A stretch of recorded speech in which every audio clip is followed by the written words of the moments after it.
En esta tercera parte de forma, proporción, composición, vamos a tratar de la forma como unidad básica de la composición. La forma es una descripción geométrica de la parte del espacio ocupado por un objeto.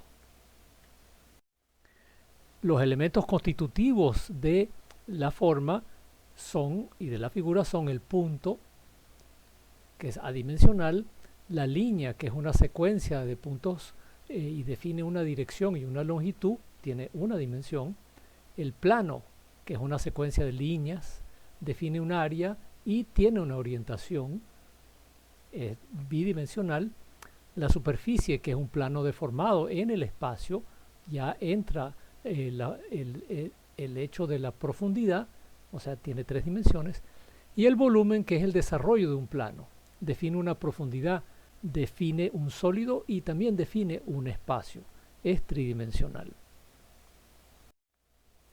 Los constituyentes de la forma pueden ser figuras primarias, el círculo, que está definido por un solo parámetro, que es el radio, el triángulo, que se define con tres parámetros, el cuadrado, que lo define un solo parámetro, que es el largo del lado, y el rectángulo, que viene definido con dos parámetros.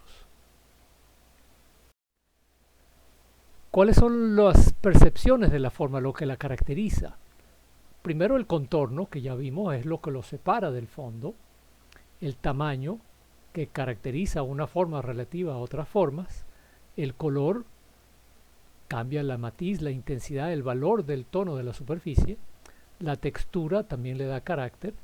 La posición, la ubicación respecto al entorno en el campo visual. Y la orientación.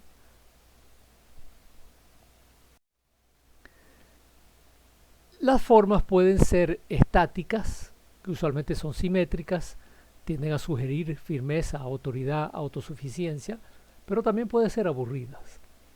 Aquí vemos nosotros, por ejemplo, que usualmente en arquitectura aquellas instituciones que quieren dar la idea de firmeza, autoridad, solidez, el gobierno, los bancos, tienden a ser figuras, sus edificios con formas que son simétricas, estáticas, que dan esa sensación de solidez. La figura también puede ser dinámica, tiende a sugerir actividad, movimiento, conflicto, pero puede ser desorientadora. Por lo tanto, en arquitectura se presta más para usos que están más acorde con este tipo de percepción.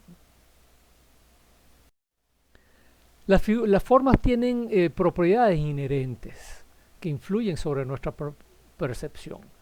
Un rectángulo, por ejemplo, alargado, tiende a ser percibido como un elemento direccional a lo largo. Un cuadrado tiende a ser percibido como un elemento que tiene dos direcciones principales. Mientras que un círculo, por ejemplo, es una figura que responde igual hacia todas las direcciones. Tiene un punto importante que es el centro, que es quien lo define, pero hacia afuera responde igual a todas las direcciones. Y por lo tanto, si el contexto externo no es igual en todas las direcciones, eso ya empieza a generar unas percepciones diferentes y puede generar conflicto entre la figura y el contexto. Las formas tienen propiedades inherentes que condicionan su funcionalidad.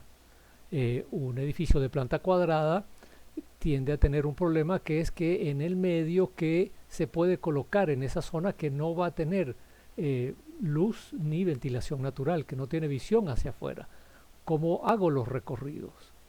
Un edificio alargado tiene una direccionalidad, tiene unas fachadas largas que permiten abrir muchos espacios hacia allá. Y la circulación en el centro, en el sentido largo, es como la solución lógica. Entonces, crear arquitectura es poner en orden. ¿Poner en orden qué? Función y objetos.